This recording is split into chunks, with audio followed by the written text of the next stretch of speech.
James Anderson, his wife Celeste, and their young son Liam boarded their flight with quiet excitement, ready for a well-deserved trip. Dressed in an elegant yet understated manner, James guided his family toward their first-class seats. The polished interior of the cabin gleamed under the warm lights as other passengers nodded politely. Celeste helped Liam settle in, handing him a small toy airplane that made his face light up with joy. James carefully placed their carry-ons in the overhead compartment, exuding a composed confidence that came naturally to him. To any observer, they were simply another well-to-do family enjoying the perks of first-class travel. From across the cabin, flight attendant Veronica Summers noticed them and stiffened slightly. Her sharp gaze lingered on the family, her lips pressing into a thin line. Something about them made her pause. Adjusting her uniform, she strode briskly toward their seats, a forced smile barely concealing the judgment behind her eyes. "Excuse me," she said, her tone laced with authority. "May I see your boarding passes?" James, ever the gentleman, retrieved them from his jacket pocket without hesitation. "Of course," he replied smoothly, handing them over. Celeste, sensing something was off, glanced up, her expression calm but watchful. Liam remained blissfully unaware, giggling as he moved his toy airplane through the air. Veronica scrutinized the tickets for longer than necessary, her brows knitting together as if she were looking for an error that did not exist. "First class?" she asked, her voice faltering slightly, as though the idea itself was difficult to process. James nodded once, his composure unwavering. "Yes. These are our seats." His voice was measured, polite, yet firm. For a moment, Veronica hesitated, discomfort evident in her stance. She cleared her throat. "I need to verify something with the front desk. Please remain seated." Without waiting for a response, she turned on her heel and disappeared behind the curtain leading to the galley, her movements quick, her tension unmistakable. James exhaled slowly, leaning back into his seat. Celeste reached for his hand, squeezing it lightly. "What was that about?" she asked in a hushed tone. "Probably just a routine check," James said, though the slight tightening of his jaw suggested he wasn't convinced. Meanwhile, in the galley, Veronica picked up the phone, her voice low but urgent. "I have a situation here," she said. "There's a family in first class. I need to confirm their booking." Veronica Summers had worked as a flight attendant for years. She prided herself on maintaining order in the cabin, ensuring that first class remained an exclusive and refined space. But when James Anderson and his family took their seats, something inside her resisted. A black family in first class. It didn't fit the image she had in her mind. Without realizing it, she had already decided that something was off. She scrutinized their boarding passes longer than necessary, looking for an error that wasn't there. When she stepped away to verify their reservation, she wasn't following standard procedure, she was following an instinct based on deeply ingrained biases. Even when the ground staff confirmed the Andersons' tickets had been fully purchased weeks ago, she still hesitated. Rather than returning with an apology, she hardened her stance. "This isn't about payment," she told herself, justifying her actions. "It's about making sure all first-class passengers belong." The idea settled in her mind as she adjusted her uniform and walked back to James. "I'm sorry," she said, voice clipped and professional, though lacking any warmth. "There seems to be an issue with your booking. I need you to step aside while we sort this out." Celeste's brows furrowed, exchanging a glance with her husband. Liam looked up from his toy airplane, sensing the shift in energy. James, ever composed, slowly rose to his feet, masking the frustration brewing beneath. "What kind of error?" he asked, his voice steady. Veronica avoided his gaze. "I just need to confirm your seating." Please, follow me. James exhaled sharply but nodded, signaling to Celeste to stay seated with Liam. As he followed Veronica toward the galley, whispers began to ripple through the cabin. Other passengers exchanged glances, sensing the unusual tension. In the galley, Veronica stalled, pretending to check the reservation system once more, even though she already knew the truth. Meanwhile, another flight attendant, Grace, noticed the exchange and quietly pulled her aside. "What are you doing?" she asked, her voice low. Veronica stiffened. "Just making sure everything is correct." Grace narrowed her eyes. "Or are you making assumptions?" Veronica bristled, but for the first time, doubt flickered across her face.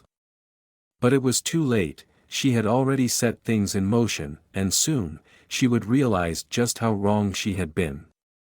James Anderson had spent years mastering the art of control. In the boardroom, he commanded respect without raising his voice.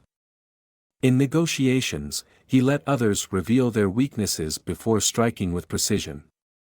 He was not a man who needed to prove himself with loud demands, his presence alone did that. And yet, here he was, standing in the galley of an airplane, facing a flight attendant who was trying to push him out of first class. His expression remained unreadable as Veronica Summers repeated her request for him and his family to move to the main cabin. Her voice carried the clipped professionalism of someone who believed she was in the right, but James saw the hesitation beneath it. She was uneasy, but unwilling to back down. James tilted his head slightly, his voice calm but edged with steel. "Our tickets have been verified. We paid for these seats in full. If there's a valid reason for us to move, I'd like to hear it now." Veronica hesitated. The weight of his gaze unsettled her, but she pushed forward. "It's just protocol," she insisted, though even she could hear the weakness in her words. James exhaled slowly, as if giving her one final chance to correct her mistake. "If you're suggesting that we leave first class," he said evenly, "I expect a clear and valid reason. Because at this moment, it seems like you're acting on something other than protocol." The cabin was no longer silent. The tension had spread, and passengers were beginning to take notice. A murmur of disapproval rippled through the rows, the injustice of the situation becoming clear even to those who had remained passive. James didn't need to raise his voice to have control of the room, he already had it. His presence, his composure, and his unwavering confidence spoke louder than any argument Veronica could muster. Then, without another word, James pulled out his phone. He made a single call, his tone measured, authoritative. "Is this still the right time?" he asked. A brief pause. "Good. Proceed as planned." When he ended the call and looked back at Veronica, his calmness had an entirely new weight. She didn't know who she had been dealing with, but she was about to find out. Veronica Summers had spent years enforcing airline policies without hesitation. To her, rules were rules, and her authority was unquestionable. But as she watched James Anderson return to his seat, his composure unshaken despite being removed from first class, she felt a creeping sense of unease. Something wasn't right. The way he moved, the quiet confidence in his posture, the measured way he had made that phone call, it was unlike any other passenger she had confronted before. Back in the galley, her unease deepened when the phone buzzed. She hesitated before answering. "This is Veronica," she said, keeping her voice steady. The response on the other end was anything but routine. "Miss Summers, this is the airline's executive office," a voice stated firmly. "We've received a direct complaint from a passenger on your flight. It concerns the removal of a family from first class. The passenger's name is James Anderson. I suggest you look him up in the system immediately." Veronica's stomach twisted. Why would the executive office be involved? With shaky fingers, she pulled up the reservation system. The name, James Anderson, appeared on the screen, but when she looked closer, her breath caught in her throat. Beside his name was a designation she had never encountered before: executive level, primary shareholder. Her pulse pounded in her ears. James Anderson didn't just pay for first class, he owned a significant part of the airline itself. He wasn't just another wealthy traveler, he had the power to make real decisions, to determine who stayed and who left, to alter policies with a single call. Veronica's face paled. She had humiliated a man who could, with a stroke of his pen, end her career. And worse, she had done it for no justifiable reason. The realization sent a cold wave of dread through her. She had thought she was the one in control. She had wielded her authority carelessly, assuming she could push a family out of first class without consequences. But now she understood, she had never had the upper hand. James Anderson had simply been watching, waiting. And now, the consequences of her actions were no longer in her hands. Veronica Summers sat in the cramped galley, gripping the edge of the counter as reality crashed down on her. The weight of her actions, once brushed off as routine, now threatened to dismantle everything she had built. She had spent years enforcing airline policies, convinced she was upholding standards, but in a matter of hours, she had become the face of discrimination, an example of everything wrong with the system. Her heart pounded as she picked up the phone, her hands trembling. "This is Veronica," she said, her voice barely steady. The response from the airline's executive office was cold and to the point. "Miss Summers, we've completed our review of the incident on Flight 237. Effective immediately, your employment with the airline is terminated." The words hit her like a blow. Terminated. She had expected disciplinary action, maybe a suspension, but this? This was the end of her career. "But," she started, her voice cracking. The executive's tone remained firm. "Your actions were unacceptable, and given the public nature of this incident, the airline cannot afford to overlook the damage done. A formal statement will be released shortly." The line went dead. Veronica felt her stomach drop. A public statement meant that her name, her face, and her actions would be scrutinized by the world. She wasn't just losing her job, she was becoming a cautionary tale. She slumped into a chair, staring at nothing. Her mind raced, replaying every moment from the flight, every assumption she had made, every choice that had led to this. She had thought she was simply following protocol, but in truth, she had acted on bias. She had looked at James Anderson and his family and decided, without evidence, without cause, that they didn't belong in first class. And now, she was paying the price. The murmurs of the first-class passengers, the disapproving stares from her colleagues, the warning glance from Grace, all of it had been leading to this moment. She had been so sure of her authority, so confident in her judgment, but now she was nothing more than a disgraced former flight attendant with nowhere to turn. Her phone buzzed with notifications, news alerts already breaking the story. Flight attendant fired after racial discrimination scandal on airline owned by passenger. The headlines would spread, her reputation would be destroyed, and there was nothing she could do to stop it. For the first time, Veronica truly understood the consequences of her actions. This wasn't just a bad day at work. This was the end of everything she had known. James Anderson sat across from the airline's CEO, Robert Langston, his expression calm yet unwavering. The air in the executive conference room was thick with tension, the weight of the moment pressing down on everyone in the room. The board members sat in silence, their gazes shifting between James and the airline's leadership, all fully aware that the outcome of this meeting would determine the company's future. "I trust you understand why we're here," James said, his voice steady but firm. "This isn't just about my family. It's about a culture that allows discrimination to persist unchecked.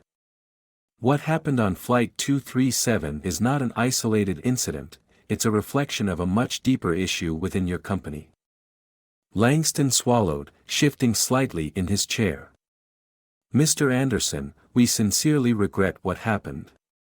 We have already taken immediate action, the flight attendant involved has been terminated, and we are reviewing our training policies.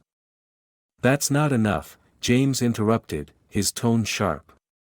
Firing one person doesn't fix the system that enabled this behavior in the first place. Your airline needs real accountability, not just a PR move to calm the public. A heavy silence settled over the room. James leaned forward, resting his hands on the polished table. Here's what's going to happen, he continued. I expect a full-scale review of your customer service policies, starting with how your employees are trained to handle bias.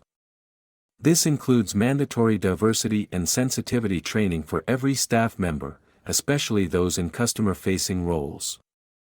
Langston nodded hesitantly. We can arrange that. James wasn't done.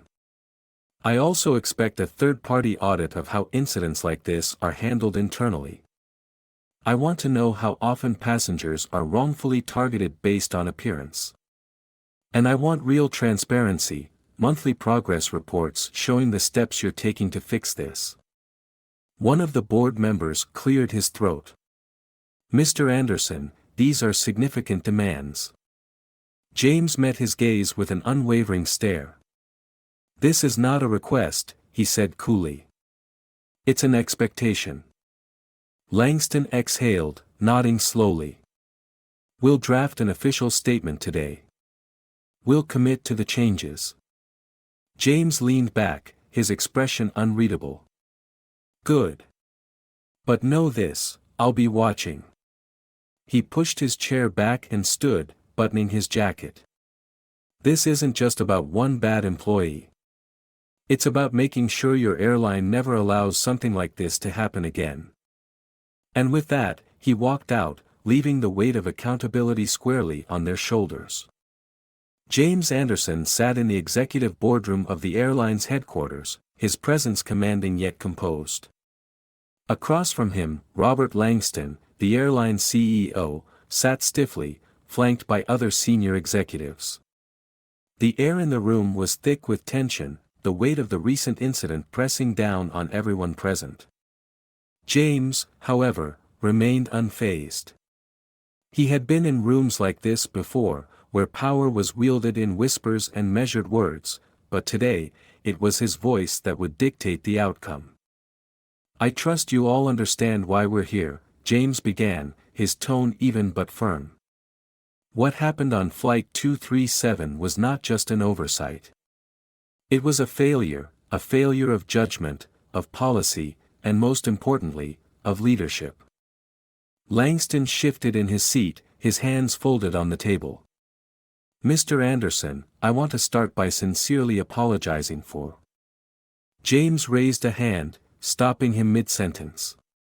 Apologies are a starting point, not a solution, he said sharply. I'm not here for words. I'm here for action. The executives exchanged uneasy glances. James continued, his voice unwavering. Your airline has a systemic issue, and I expect real accountability, not just a token response. Firing a single employee is not enough if the culture that enabled this behavior remains unchanged. Langston exhaled, nodding. We understand, Mr. Anderson. We're already reviewing our policies. That's not good enough, James interrupted. He leaned forward slightly, letting the weight of his words settle. Here's what's going to happen. First, I want a full audit of your customer service protocols, specifically regarding racial profiling and discriminatory treatment. Every incident like this needs to be documented and addressed. Langston hesitated but nodded. We can arrange that. Second, James continued, I expect mandatory diversity and sensitivity training for all employees, starting with flight attendants, but extending to gate agents and customer service representatives. Bias, conscious or not, has no place in a company that claims to value its passengers. One of the board members cleared his throat. These are significant demands, Mr. Anderson. James met his gaze with an unwavering stare. They're necessary. He let a beat pass before delivering his final condition. Lastly, I want a public commitment from your airline. A transparent plan detailing how you will prevent incidents like this in the future, including measurable benchmarks and quarterly reports on your progress. Langston exhaled slowly, nodding. We'll make the necessary changes. James stood, buttoning his jacket. See that you do. Because trust me, I'll be watching. And with that, he turned and walked out, leaving them to feel the full weight of his expectations. The public backlash against the airline was swift and relentless. News of James Anderson and his family being unfairly removed from first class spread like wildfire across social media, igniting conversations about racial bias in customer service. Hashtags like #FlyFair and #AccountabilityMatters began trending, with thousands of users sharing their own experiences of discrimination while traveling. Celebrities, activists, and business leaders weighed in, condemning the airline's actions and calling for systemic change. Major news networks picked up the story, broadcasting segments analyzing the deeper implications of what had happened. Talk show panels debated whether this was an isolated incident or part of a larger, ingrained issue within the airline industry.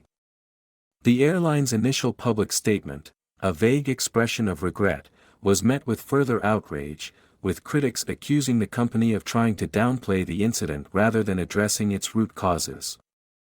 Meanwhile, other airlines took notice. Executives at competing companies scrambled to review their own policies, fearing similar public scrutiny. Some issued preemptive statements reaffirming their commitment to fair treatment, while others quietly began implementing internal changes to avoid becoming the next target of social media outrage. For James Anderson, the impact of the situation was bigger than just his family. His ordeal had sparked a movement, forcing the industry to confront long-ignored biases. While the airline was now scrambling to repair its reputation, James knew that real change would take more than PR damage control. The pressure was on, and he intended to make sure they followed through, not just for himself, but for every passenger who had ever been judged unfairly before even taking their seat. Veronica Summers sat in a stark conference room, her hands trembling as she faced the airline's internal review team. Just hours ago, she had been a confident flight attendant, enforcing what she believed was standard protocol. Now, she was a disgraced employee under scrutiny, her career hanging by a thread. Across from her, three executives with unreadable expressions reviewed documents detailing the incident. The silence was suffocating. Miss Summers, one of them finally spoke, his voice cold and firm. Do you understand the severity of your actions? Veronica swallowed hard. I was just following protocol, she muttered, her voice weak. Protocol, another executive shot back, raising an eyebrow. Or personal bias? The accusation hit her like a slap.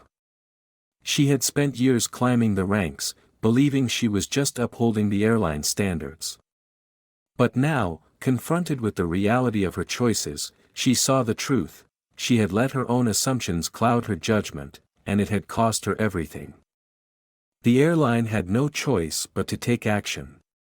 With the company already facing intense public backlash, Veronica was officially terminated from her position. A statement was drafted, distancing the airline from her behavior and assuring the public that necessary changes would be made. As she walked out of the building, her mind swirled with regret. She had lost more than just a job, she had lost her credibility, her future, and perhaps even her own self-respect. Now, all she could do was face the fallout of her actions and hope that one day, she could prove she had learned from her mistakes. The incident involving James Anderson and his family became a turning point for the airline, forcing a deep reflection on its internal culture. In the days following the controversy, the company scrambled to contain the damage, issuing a public apology and announcing immediate reforms. But James wasn't satisfied with just words, he demanded action. His influence as a primary shareholder ensured that the airline had no choice but to take real, measurable steps toward change. One of the first actions taken was implementing mandatory diversity and sensitivity training for all employees, starting with customer-facing roles like flight attendants and gate agents. The company also established a new oversight committee tasked with reviewing passenger complaints related to bias or discrimination. Additionally, a third-party audit was launched to evaluate the airline's hiring, promotion, and training policies to ensure fairness across all levels. Within weeks, employees noticed a shift. Conversations about fairness, bias, and accountability became more frequent. Flight attendants who had once turned a blind eye to discriminatory behavior were now more cautious, understanding that their actions, or inactions, could have real consequences. The company also faced mounting pressure from the public and advocacy groups, reinforcing the need for continuous improvement rather than temporary fixes. For James, the fight wasn't about personal revenge, it was about setting a precedent.